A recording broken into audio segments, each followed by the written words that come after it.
اور وہ مجھے پکڑ لے گا۔ ہم چلتے چلتے شہر کے اس حصے میں آ گئے جہاں بازاروں کا وہ سارا شور اور عید کی وہ تمام تر روشنیاں اور رونقیں بہت پیچھے رہ گئی تھی،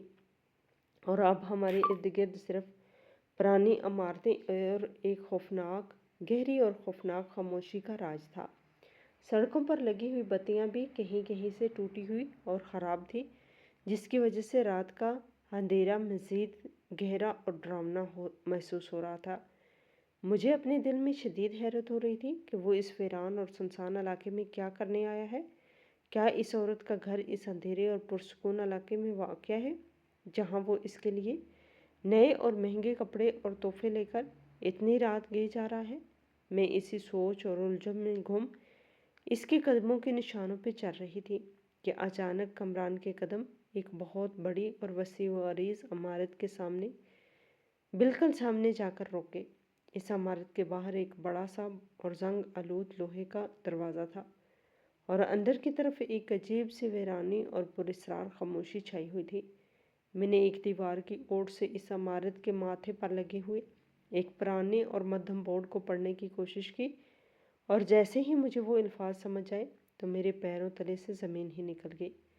وہ کوئی عام عمارت یا کسی غیر عورت کا گھر نہیں تھا، بلکہ وہ اس شہر کا بہت پرانا اور سب سے بڑا شفا خانہ تھا، جہاں لوگ اپنی جان لیوا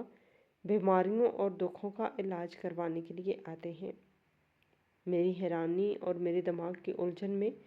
بے پناہ اور حد سے زیادہ اضافہ ہو گیا تھا کہ رات کے اس پہر وہ بھی چاند رات کے اس خوشیوں بھرے اور مبارک موقع پر کمران اس موت اور بیماری کے شفا خانے میں کیا کرنے آیا ہے؟ کیا وہ خود بیمار ہے، یا پھر وہ مجھ سے کوئی بہت بڑا اور سنگین جھوٹ بول کر کسی ایسے شخص سے ملنے آیا ہے جس کا وہ مجھ سے کوئی ذکر بھی نہیں کرنا چاہتا؟ میرا وہ پرانا شک جو کسی غیر عورت کے حسن کے گرد گھوم رہا تھا، وہ اب ایک عجیب سی الجھن اور انجانے خوف اور ایک گہری تشویش میں بدلنے لگا۔ میں نے حیرت سے پھٹی ہوئی آنکھوں کے ساتھ دیکھا کہ کامران نے بغیر کسی ہچکچاہٹ اور خوف کے اس شفاخانے کے بڑے دروازے کو پار کیا اور اس کی تاریک عمارت کے اندر داخل ہو گیا۔ میں نے بھی اپنے چہرے پر موجود چادر کو مزید مضبوطی سے پکڑا اور اپنے کانپتے ہوئے اور کمزور قدموں کے ساتھ اس کے پیچھے اندر چلی گئی۔ شفاخانے کے اندر کا منظر انتہائی دلخراش، مایوس کن اور اداس تھا۔ باہر کی ان تمام خوشیوں اور بازاروں کی رونق سے بالکل برعکس یہاں کی فضا میں تیز دوائیوں کی وہ مخصوص بو اور ایک جان لیوا اور ہولناک خاموشی رچی بسی تھی۔ لمبی اور ویران راہداریوں میں صرف چند پیلی اور مدھم بتیاں جل رہی تھی، جو اس اندھیرے کو ختم کرنے کے بجائے مزید خوفناک اور پراسرار بنا رہی تھی۔ کمران کے جوتوں کی آہٹ اس خاموش راہداری میں دور تک گونج رہی تھی، اور وہ انتہائی بوجھل، تھکے ہوئے اور ہارے ہوئے انداز میں چل رہا تھا، جیسے اس کے کمزور کندھوں پر دنیا جہان کا سارا بوجھ اور سارے دکھ رکھ دیے گئے ہوں۔ میں نے ایک موٹے اور بڑے ستون کے پیچھے خود کو جلدی سے چھپایا اور اسے بغور دیکھنے لگی۔ وہ سیدھا اس شفاخانے کی ایک اندرونی اور سب سے زیادہ سنسان راہداری کی طرف بڑھ رہا تھا، جہاں اندھیرا باہر سے بھی زیادہ گہرا تھا۔ مجھے بالکل بھی سمجھ نہیں آ رہا تھا کہ وہ کس طرف جا رہا ہے اور اس کا اصل مقصد کیا ہے۔ کیا اس نے کسی عورت کو اس شفاخانے کی آڑ میں چھپا کر بلا رکھا ہے، یا وہ کسی ایسی خادمہ یا تمیدار عورت سے ملنے آیا ہے جو یہاں کام کرتی ہے اور جس پر وہ میری عید کی خوشیاں اور میرا حق لوٹا رہا ہے؟ میرے ذہن میں شکوک و شبہات کا ایک ایسا خوفناک اور نہ رکنے والا طوفان مچا ہوا تھا جو میرے دماغ کی رگوں کو پھاڑنے کے لیے بےتاب تھا۔ میں جتنی بھی کوشش کر رہی تھی کہ اس معمے کو کسی طرح سلجھا سکوں، میں اتنا ہی اس الجھن میں دلدل میں دھنستی جا رہی تھی۔ میرے اندر کا وہ شدید غصہ اب ایک انجانے خوف اور ایک عجیب سی بے چینی میں تبدیل ہو رہا تھا، کیونکہ شفاخانے کا وہ خوفناک اور موت جیسا تاریک ماحول میرے حواس پر بری طرح سوار ہو چکا تھا۔ مجھے سمجھ نہیں آ رہا تھا کہ جو شوہر میرے لیے عید کے کپڑے لانے سے مکمل طور پر انکاری تھا، وہ اس موت کی وادی میں اتنی رات گئی کیا تلاش کر رہا ہے، اور وہ کون سا بھیانک راز ہے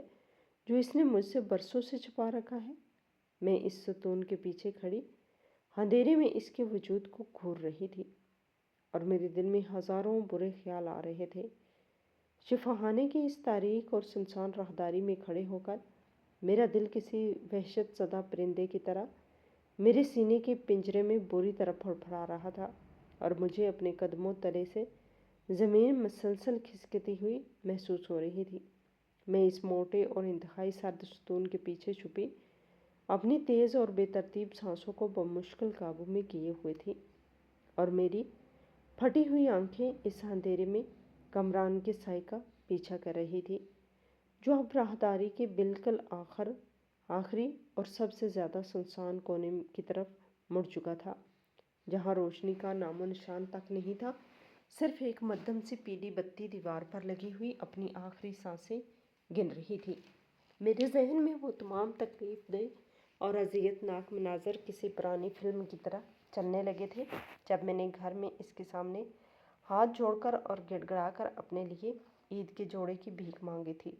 اور اس نے انتہائی بے دردی اور سنگ دلی سے مجھے یہ کہہ کر دھتکار دیا تھا کہ اس کی جیب بالکل خالی ہے اور وہ مہنگائی کے اس ہولناک دور میں میرے لیے کپڑوں کا کوئی بندوبست نہیں کر سکتا۔ اس کی وہ سرد مہری اور اس کی وہ کڑوی باتیں میرے کانوں میں پگھلے ہوئے سیسے کی طرح اتر رہی تھی اور میرا پورا وجود ایک شدید غصے اور انتقام کی آگ میں جلنے لگا تھا۔ میں نے دیوار کے ساتھ لگ کر خود کو تھوڑا سا اور آگے کھسکا دیا تاکہ میں اس کونے کا منظر زیادہ واضح طور پر دیکھ سکوں، اور جیسے ہی میری نظر اس آخری موڑ پر پڑی تو میرے جسم کا سارا خون جیسے ایک ہی لمحے میں منجمد ہو کر رہ گیا اور میری روح تک کانپ اٹھی۔ کامران وہاں اکیلا نہیں بلکہ اس کے سامنے ایک انتہائی کم عمر اور نوجوان لڑکی کھڑی تھی، جس نے شفاخانے کے طبی عملے کا مخصوص اور سادہ لباس پہن رکھا تھا، اور اس کے سر پر ایک سفید رنگ کی ٹوپی تھی جو اس بات کی گواہی دے رہی تھی کہ وہ اس شفاخانے کی کوئی ذمہ دار لڑکی ہے۔ اس لڑکی کو دیکھتے ہی میرے دل پر ایک ایسا ہولناک اور جان لیوا وار ہوا جس نے میری برسوں کی محبت، میری وفاؤں اور میری تمام تر قربانیوں کو ایک ہی جھٹکے میں خاک میں ملا کر رکھ دیا۔ میری وہ تمام تر بدگمانیاں اور میری وہ تمام شکوک جو میں چارپائی پر بیٹھ کر سوچ رہی تھی، وہ اب ایک بھیانک اور خوفناک سچائی کا روپ دھار کر میری آنکھوں کے سامنے کھڑے میرا منہ چڑھا رہے تھے۔ مجھے اب اس بات میں ذرا برابر بھی کوئی شک باقی نہیں رہا تھا کہ میرا شوہر اس نوجوان اور کم عمر لڑکی کے حسن کے سحر میں مکمل طور پر گرفتار ہو چکا ہے، اور وہ مجھ جیسی پرانی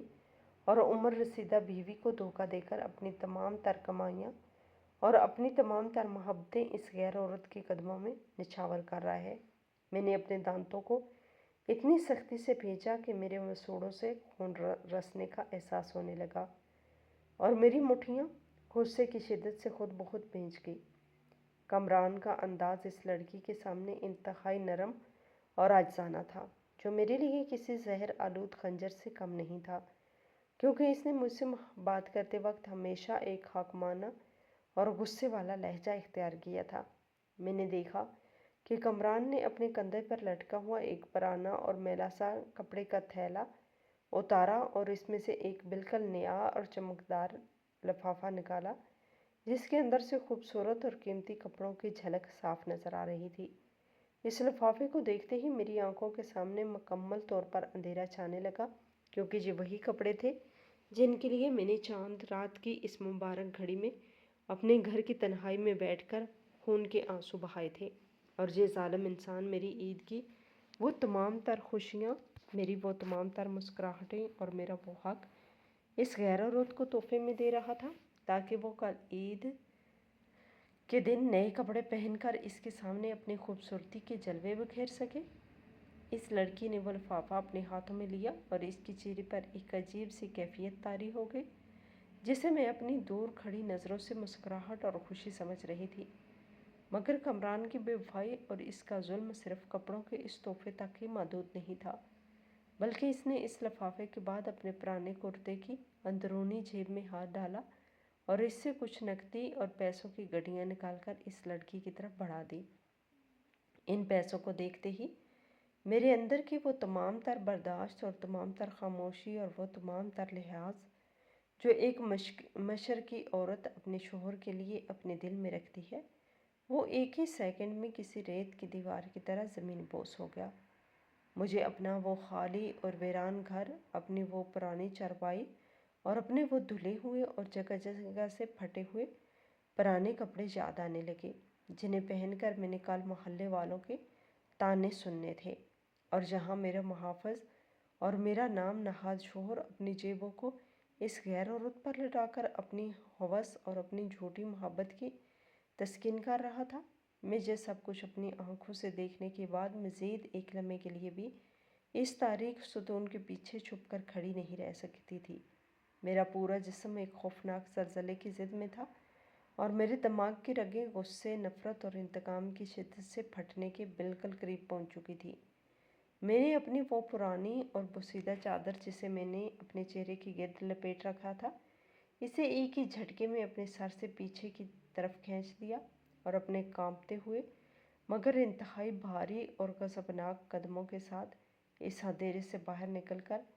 اس کم روشن راہداری کے بالکل بیچوں بیچ آگے میرے قدموں کی وہ تیز اور غضب آلود آہٹ سن کر کامران اور وہ لڑکی دونوں انتہائی بری طرح چونکے، اور انہوں نے گھبرا کر اپنا رخ میری طرف موڑ لیا۔ کامران کی نظر جیسے ہی میرے غصے سے بھرے ہوئے اور آنسوؤں سے بھیگے ہوئے چہرے پر پڑی تو اس کے چہرے کا رنگ بالکل سفید اور زرد پڑ گیا، اور اس کے ہاتھ پاؤں پھول گئے۔ وہ بت بن کر اپنی جگہ پر جم گیا، اور اس کے حلق سے کوئی ایک لفظ بھی باہر نہ نکل سکا، جبکہ وہ لڑکی بھی مجھے اس طرح اچانک اور اس غضبناک حالت میں اپنے سامنے دیکھ کر شدید خوفزدہ ہو گئی، اور اس نے ڈر کے مارے 2 قدم پیچھے ہٹ کر دیوار کا سہارا لے لیا۔ میری آنکھوں میں اس وقت خون اترا ہوا تھا، اور میں ایک زخمی اور بپھری ہوئی شیرنی کی طرح ان دونوں کی طرف بڑھ رہی تھی۔ میرے دل میں اس وقت نہ تو اس شفا خانے کے تقدس کا کوئی خیال تھا، نہ رات کی اس خاموشی کی کوئی پرواہ تھی، اور نہ ہی مجھے اس بات کا کوئی ڈر تھا کہ کوئی اور انسان مجھے اس حالت میں دیکھ لے گا۔ میرے سامنے صرف میرا وہ لٹا ہوا گھر، میرا وہ برباد کیا ہوا اعتبار اور میری وہ چھینی گئی خوشیاں تھیں، جن کا حساب میں نے آج ہر قیمت پر لینا تھا۔ میں چلتے چلتے ان دونوں کے بالکل قریب جا کر کھڑی ہو گئی، اور میں نے اپنی پوری طاقت جمع کر کے انتہائی غضبناک اور نفرت بھرے لہجے میں ان پر اپنے طعنوں اور اپنی گالیوں کی وہ ہولناک بارش شروع کر دی، جس نے میرے سینے میں جلنے والی آگ کو اپنی زبان کے راستے باہر نکال دیا۔ میں نے اس غیر عورت کو اور اپنے دھوکے باز شوہر کو وہ کھری کھوٹی سنائی جنہیں سن کر پتھر کا دل بھی پانی ہو جائے، اور میرا دل کسی بپھری ہوئی شیرنی کی طرح دھڑک رہا تھا۔ میں اسے دھوکے باز، بے وفا اور ظالم کہہ کر پکار رہی تھی، اور میری آواز اس موت جیسی خاموشی میں کسی دھماکے کی طرح گونج رہی تھی۔ کامران بالکل بت بنا دیوار کے ساتھ لگا کھڑا تھا، اور اس نے اپنے دفاع میں ایک لفظ بھی ادا کرنے کی کوشش نہیں کی۔ اس کا سر شرمندگی یا شاید کسی اور گہری تکلیف سے سینے پر جھکا ہوا تھا، مگر میرے طعنوں اور میری گالیوں نے اس نوجوان نرس کے صبر کا پیمانہ لبریز کر دیا، اور وہ ہچکیاں لے لے کر پھوٹ پھوٹ کر رونے لگی۔ اس کے چہرے پر خوف کی بجائے ایک شدید دکھ اور درد تھا، جو میری کڑوی باتوں کی وجہ سے اس کی آنکھوں سے بہہ رہا تھا۔ اس نے اپنے آنسو صاف کیے اور اپنے کانپتے ہوئے ہاتھوں سے اپنی جیب میں ہاتھ ڈالا، اور اس میں ایک سرکاری اور مہر بند لفافہ نکال کر میرے غصے سے کانپتے ہوئے ہاتھوں میں تھما دیا۔ میں نے روتے ہوئے انتہائی بوجھل آواز میں مجھ سے کہا، تم جس انسان کو بے وفا اور دھوکے باز سمجھ کر گالیاں دے رہی ہو، ذرا اس کاغذ کو پڑھ لو تو تمہیں اپنی اس بھیانک غلطی اور اپنے اس ظالمانہ شک پر زندگی بھر رونا پڑے گا۔ میں نے انتہائی غصے اور نفرت کے ساتھ اس لفافے کو کھولا اور اس کے اندر موجود کاغذ کو باہر نکالا، جو شفا خانے کے سب سے بڑے اور ماہر طبیب کی طرف سے لکھا گیا ایک حتمی اور تفصیلی خط تھا۔ میں نے اس کمزور اور پیلی روشنی کے بالکل نیچے کھڑے ہو کر اس خط کی پہلی سطر پر نظر ڈالی تو میرے دماغ میں جیسے ہزاروں بجلیاں ایک ساتھ گر پڑی، اور میرے پیروں تلے سے وہ سخت اور ٹھنڈی زمین مکمل طور پر کھسک گئی۔ اس خط کے ابتدائی الفاظ میں ایسے ہولناک اور دل چیرنے والے تھے جنہوں نے میرے غصے اور میرے طوفان کو ایک ہی سیکنڈ میں منجمد کر کے رکھ دیا۔ اس کاغذ پر واضح طور پر لکھا تھا کہ مریض کامران خان پچھلے کئی مہینوں سے خون کے آخری اور چوتھے درجے کے کینسر میں مبتلا ہے اور یہ جان لیوا بیماری اس کے پورے وجود میں اس حد تک پھیل چکی ہے کہ اب دنیا کا کوئی علاج اور کوئی دوا اس پر اثر نہیں کر سکتی۔ طبیب نے انتہائی افسوس اور حتمی الفاظ میں یہ تحریر کیا تھا کہ مریض کی حالت حد سے زیادہ تشویشناک ہے اور اس کے جسم کے تمام اعضاء تیزی سے کام کرنا چھوڑ رہے ہیں، جس کی وجہ سے طبی نقطۂ نظر سے اس کے پاس اس دنیا میں جینے کے لیے اب صرف چند گھنٹے یا بمشکل ایک آدھ دن ہی باقی رہ گیا ہے۔ یہ الفاظ پڑھتے ہی میرے ہاتھوں سے وہ کاغذ چھوٹ کر فرش پر جا گرا اور میری آنکھوں کے سامنے ایک انتہائی گہرا اور ہولناک اندھیرا چھانے لگا۔ میرا جسم ایک سوکھے پتے کی طرح کانپنے لگا اور میرے حلق میں میری وہ تمام تر گالیاں اور میرے وہ تمام تر طعنے گھٹ کر رہ گئے جو میں چند لمحے پہلے اپنے شوہر پر برسا رہی تھی۔ میں نے بے یقینی اور شدید صدمے کے عالم میں اپنا چہرہ اوپر اٹھایا اور اس کامران کی طرف دیکھا جسے میں دھوکے باز سمجھ رہی تھی۔ اب جب میں نے اس کے چہرے کو غور سے اور حقیقت کی نظر سے دیکھا تو مجھے اندازہ ہوا کہ اس کے چہرے پر پڑی ہوئی وہ زردی، وہ کمزوری اور اس کی آنکھوں کے گرد پڑے ہوئے وہ گہرے سیاہ حلقے کسی عیاشی یا بے وفائی کا نتیجہ نہیں تھے، بلکہ موت کی اس ہولناک دستک کا نشان تھے جو اس کے جسم پر پڑ چکی تھی۔ وہ ہڈیوں کا ایک ڈھانچہ بن چکا تھا اور اس کی ٹانگیں اس کا بوجھ اٹھانے سے قاصر تھیں۔ وہ دیوار کے سہارے بمشکل کھڑا اپنی آخری سانسیں گن رہا تھا اور میں کتنی اندھی اور بیوقوف تھی جو اس کی اس جان لیوا بیماری کو، اس کا بدلتا ہوا رویہ اور اس کا کسی اور عورت کی طرف جھکاؤ سمجھتی رہی۔ نرس نے ہچکیاں لیتے ہوئے مجھے وہ دردناک اور رلا دینے والی حقیقت بتانا شروع کی جس نے میرے دل کو ٹکڑے ٹکڑے کر کے رکھ دیا۔ اس نے بتایا کہ کامران کو اپنی اس لاعلاج بیماری اور اپنی موت کا علم بہت پہلے ہو چکا تھا، مگر اس نے یہ ہولناک سچ مجھ سے صرف اور صرف اس لیے چھپا کر رکھا کیونکہ وہ جانتا تھا کہ رمضان کا مہینہ چل رہا ہے اور عید آنے والی ہے۔ وہ مجھے عید کے اس مبارک اور خوشیوں بھرے دن اپنی موت اور اپنی جان لیوا بیماری کا ایسا صدمہ نہیں دینا چاہتا تھا جو میری زندگی کی ہر خوشی کو ماتم میں بدل دے۔ اس نے اپنے علاج کے لیے جمع کیے گئے وہ تمام پیسے جو اس کے درد کو کم کرنے کی ادویات پر خرچ ہونے تھے، انہیں بچانا شروع کر دیا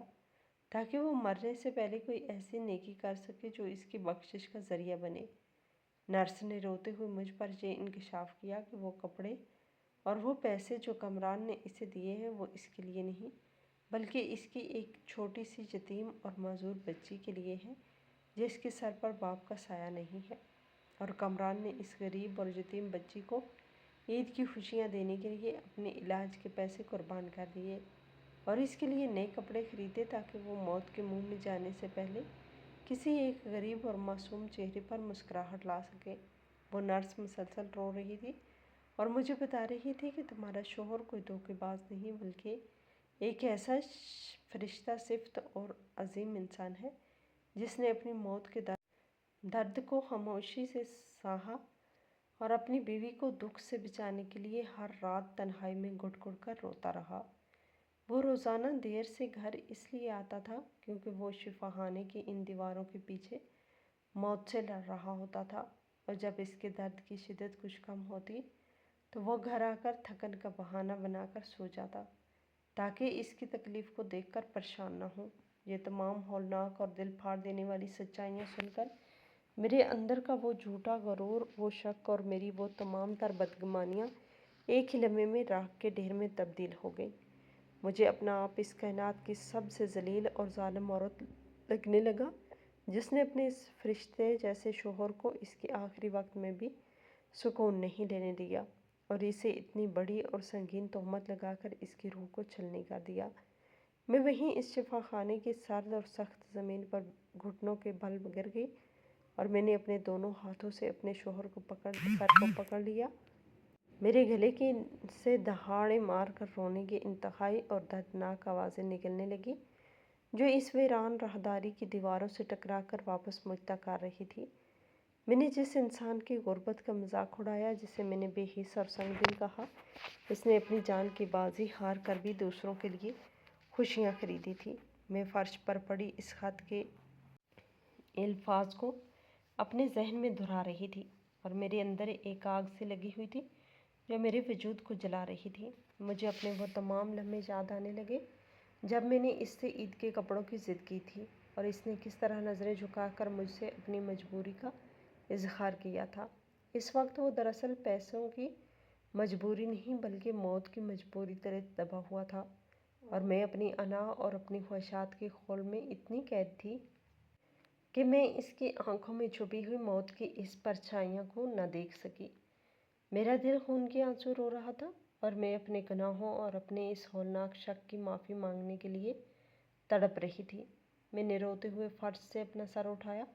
اور دیوار کے ساتھ کھڑے اپنے اس شوہر کی طرف رینگتے ہوئے بڑھنے لگی، جو اب مکمل طور پر نڈھال ہو چکا تھا اور جس کی سانسیں انتہائی تیز اور اکھڑی اکھڑی چلنے لگی تھی۔ اس کی آنکھوں میں میرے لیے اب بھی کوئی شکوہ یا کوئی غصہ نہیں تھا، بلکہ ایک ایسی عجیب سی بے بسی اور ایک ایسی خاموش محبت تھی جس نے میرے دل کو اور بھی زیادہ چھلنی کر دیا تھا۔ میں اس کے قدموں میں گر کر اس کے پاؤں چومنا چاہتی تھی اور اسے بتانا چاہتی تھی کہ میں کتنی بڑی گناہگار ہوں، مگر وقت ریت کی طرح میرے ہاتھوں سے پھسل رہا تھا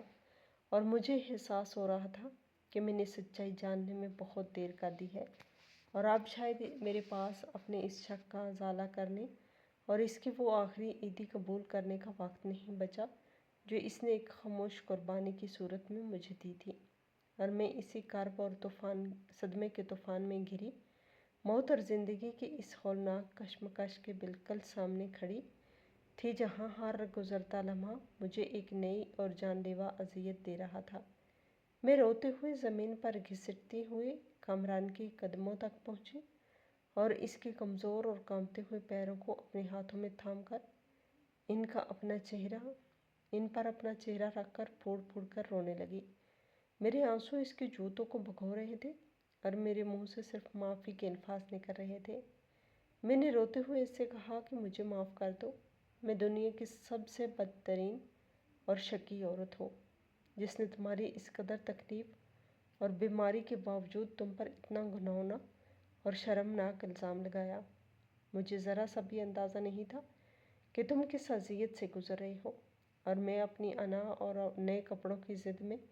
اتنی اندھی ہو چکی تھی کہ تمہارے چہرے کی زردی اور تمہارے جسم کی کمزوری کو بھی نہ پہچان سکی۔ کامران نے اپنے کانپتے ہوئے اور کمزور ہاتھوں سے مجھے کندھوں سے پکڑ کر زمین سے اٹھایا اور انتہائی نرمی اور پیار سے مجھے اپنے سینے سے لگا لیا۔ اس کی دھڑکن بہت سست تھی، مگر اس کے سینے میں میرے لیے محبت کا جو سمندر موجزن تھا، اس کی گرمائش نے مجھے اندر تک جلا کے رکھ دیا۔ اس نے اپنے لرزتے ہوئے ہاتھوں سے میرے چہرے سے آنسو صاف کیے اور انتہائی دھیمی مگر پرسکون آواز میں مجھ سے کہا کہ تم کوئی ظالم عورت نہیں ہو، بلکہ تم میری وہ سچی ساتھی ہو جس نے زندگی کی ہر کھٹن موڑ پر میرا ساتھ دیا ہے۔ اس نے کہا کہ وہ جانتا تھا کہ مجھ سے یہ بیماری چھپا کر اس نے